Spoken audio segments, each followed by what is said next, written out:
Nuostabus Pamario kraštas didžiuojasi unikalia gamta, turtinga ir subtilia praeitimi, žymiais žmonėmis, kūrybinga ir aktyvia šiandieną. Šilutės rajono svečius žavi ir stebina vaizdingi Pamario ir Nemuno deltos peizažai, rūpestis senąja architektūra ir kultūros paminklais, atgimstančios bei puoselėjamos mažosios Lietuvos žvejų tradicijos, etnokultūra.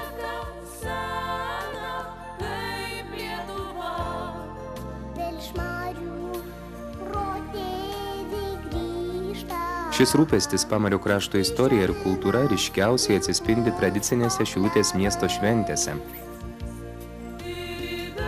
Jose lyg magnolijos žiedai atsiskleidžia pamariečių gyvybingumas ir kūrybingumas, noras su kiekvienu pavasariu naujais darbais nuspalvinti savo gyvenimą, stengiamasi, kad kraštas būtų patrauklesnis rajoną lankantiems svečiams. Gražiausioje vietoje, kur Šyša suko kilpą pro smėlėtą šilą, beveik prieš 500 metų miestui pradžią davė smuklė, vėliau pavadinta Šilo karčiamos vardu. 1910 metais sujungus 3 kaimus, Verdainę, Žibus ir Šilo karčiamą, tapusi miestu, Šilutė šiandien yra svarbiausias rajono kultūrinis, ekonominis ir administracinis centras, kuriame gyvena beveik 22 000 žmonių. Tokią misiją jai lėmė tai, kad miestas pradėjo kurtis prie kelio, jungusio Klaipėdą ir Tilžę. Šiandien Šilutę su didžiausiais Lietuvos miestais bei Rusijos federacijos Kaliningrado sritimi jungia puikūs plentai, geležinkelis.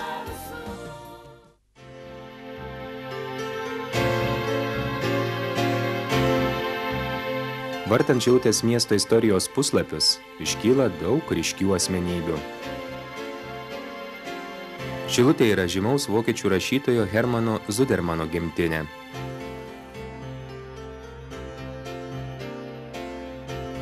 Labiausiai Šilutėje gerbiamas buvęs miesto mecenatas Hugo Šojus. Šis išsilavinęs žmogus 1884 metais įsigijo Šilo karčiamos dvarą ir atidavė visą savo energiją miesto geroviai, grožiui ir šloviai. Jis skyrė žemės sklypus miesto ligoniniai, mokykloms, bažnyčiai, prieplaukai uostui, turgui, pastatė ir dabar miestą puošiančią didingą bažnyčią, įkūrė parką palei Šyšos upę, supylė nuo šios upės potvynių miestą saugantį pylimą. Hugo Šojus domėjusi krašto kultūra, dvare įkūrė muziejų, davusi pradžią miesto muziejui, kuriame saugoma daugybė Pamario krašto istoriją menančių vertingų eksponatų. Deramai Šilutėje rūpinamasi senąją 19 ir 20 amžiaus pradžios architektūra. Buvęs miesto teismas ir kalėjimas, tiltas per Šyšą, Hugo Šojaus dvaras ir kiti senieji Šilutės miesto statiniai restauruoti, sutvarkyta aplinka.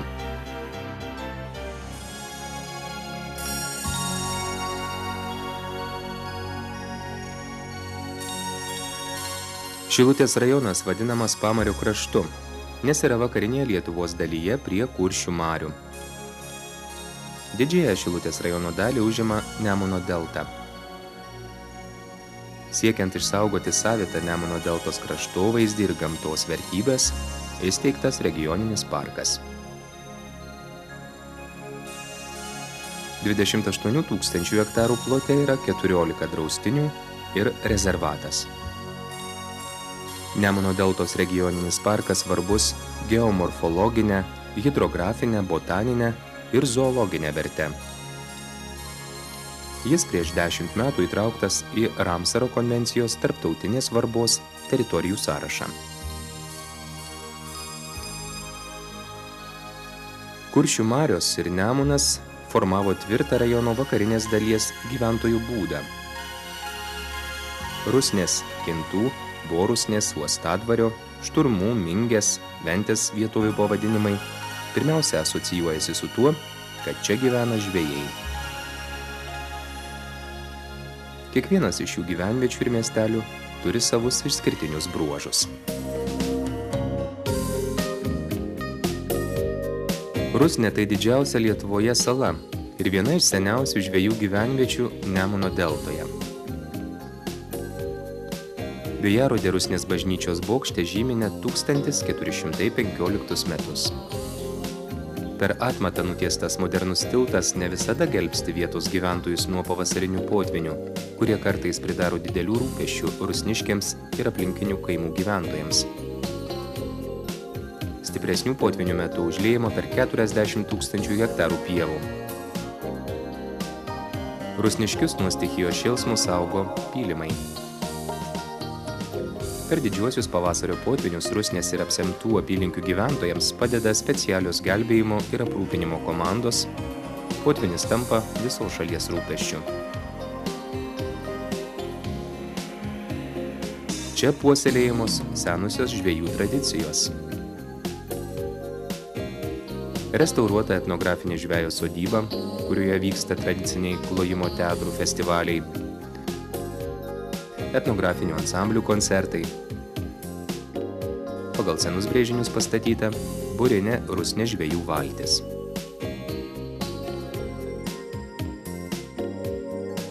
Vasarą saloje turistus iš visos Europos stebina nepakartojamas gamtos grožis – vandens paukščių karalija. Ypač smalsu vandens turistams stabtelėjusiems prie antrąjį šimtmetį skaičiuojančio uostadvario švyturio ir netoliese esančios pirmosios Lietuvoje prieš šimtmetį statytos vandens kėlimo stoties. Rusnės saloje įrengta polderių sistema su 20 vandens kėlimo stočių. Čia yra unikalių vietų, kur žemės paviršius yra beveik 1,5 metro žemiau jūros lygio. Rusnė pasienio miestelis. Kitoje Skirvytės pusėje Rusijos federacijos Kaliningrado sritis. Iš Rusnės salos plaukiant šiauriau mus pasitinka prieš 150 metų statytas Ventės rago švyturys. Seniausias pamario navigacinis renginys laivams ir sielininkams Kuršių mariose rodė kelią į Klaipėdą. Ventės ragas garsus tuo, jog yra didžiausia Baltijos jūros regione vandens paukščių susitelkimo vieta, pro kurią eina Arkties Europos, Rytų Afrikos paukščių migracijos kelias. Pavasarį ir rudenį per dieną čia praskrenda nuo 100 iki 300 tūkstančių paukščių. Žymaus Lietuvos gamtininko Tado Ivanausko įkurtoje paukščių žiedavimo stotyje per metus sužieduojama po 2-3 tūkstančius paukščių, kurie vėliau aptinkami Irane, Egipte ir net Pietų Afrikos Respublikoje.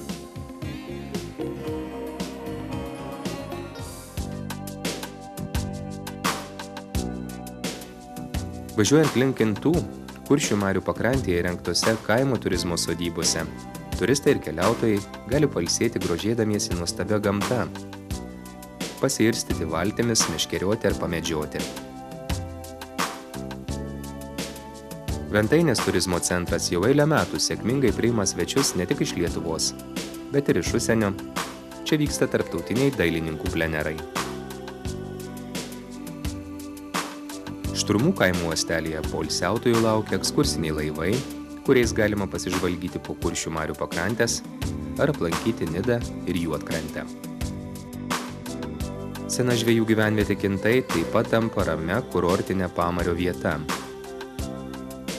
Miestelio rimtį pabrėžia prieš 300 metų statyta Kintų liuteronų evangelikų bažnyčia. Šioje gyvenvietėje XIX amžiaus pabaigoje mokytojavo būsimasis lietuvių filosofas ir rašytojas Vydūnas. Senosios mokyklos pastate įkurtas Vydūno kultūros centras, kur įrengtas nedidelis muziejus, veikia vaikų dailės mokykla. Netoli Kintų yra Lietuvos Venecija vadinamas Mingės kaimas, kurio pagrindinę gatvę atstoja Minijos upė. Šiame žvejų kaime prie kiekvieno kiemo įrengtos prieplaukos ir gyventojai vieni su kitais susisiekia valtimis. Medinių pastatų konstrukcijos, išorės formos, dekoras būdingi pamario krašto liaudies architektūrai.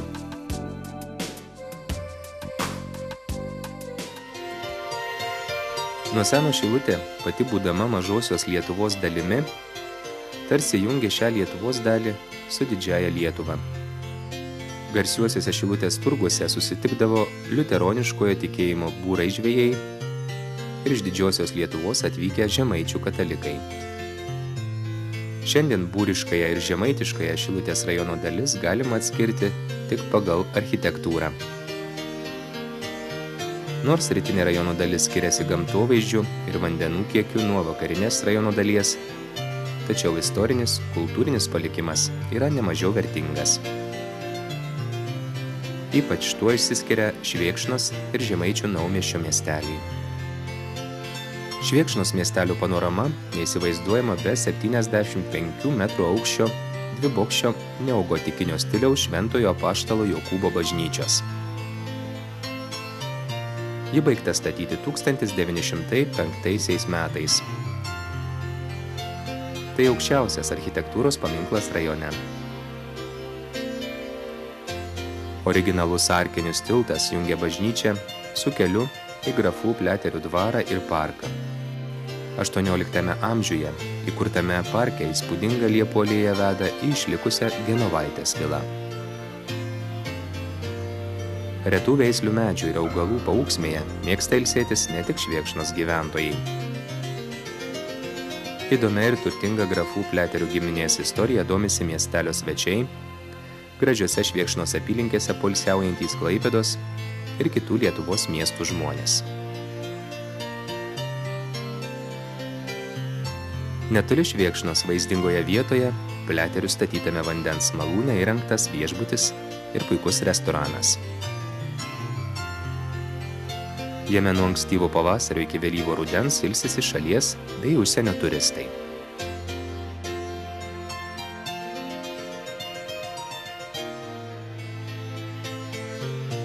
Žemaičių naumiestis pirmą kartą paminėtas 1650 metais. Į nuo seno dideliais turgais garsėjančio miestelio akmenėmis grįstą pagrindinę aikštę subėga 7 keliai.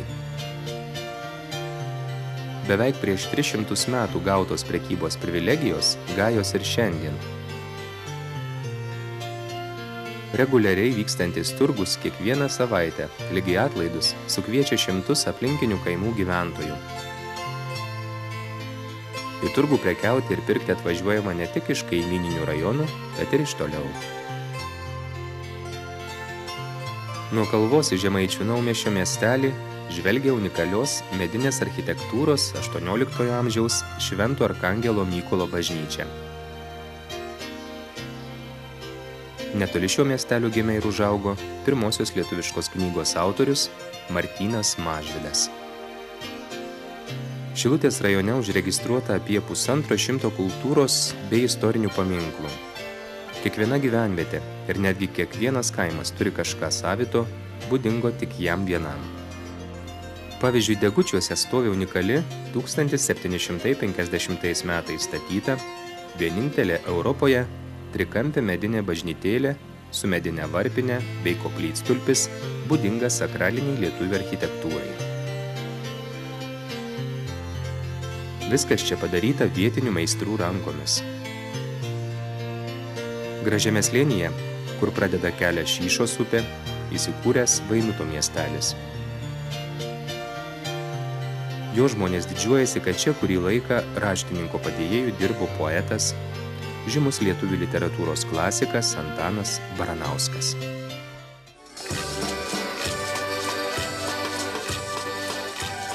Netoli Vainuto miestelio jau nuo 14 amžiaus kryžiuočių kelių aprašymuose minima Bikavėnų gyvenvietė.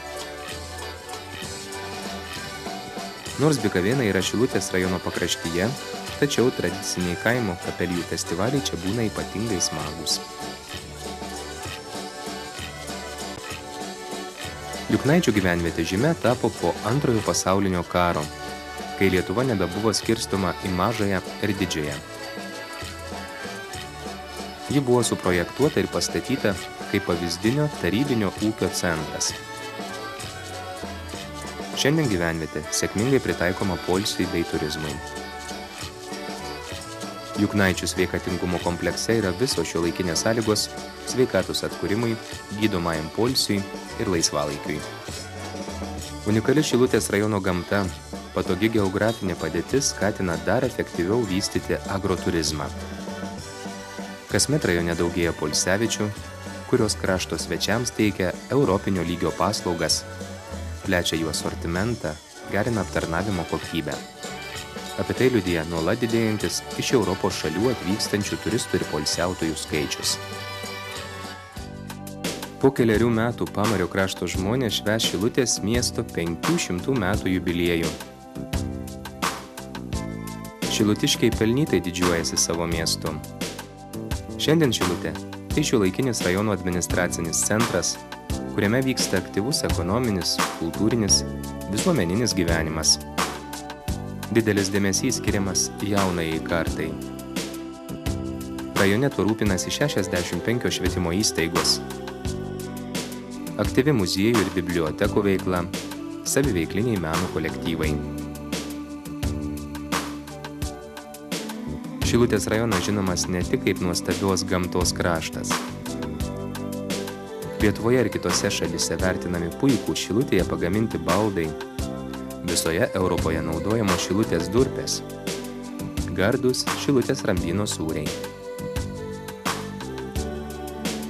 Rajone žemės ūkio produktų gamyba užima svarbią vietą.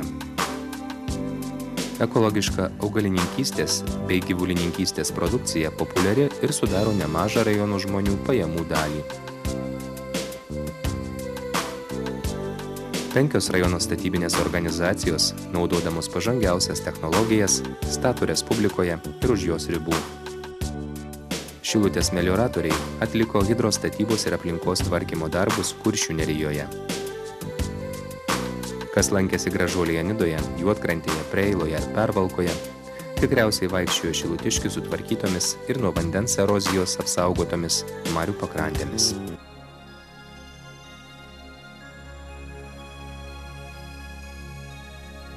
Pastaraisiais metais rajono gyvenimas pastebimai aktyvėja. Siekdama padidinti kapitalo investicijas, rajono taryba suteikia žemės mokesčių lengvatas investuotojams.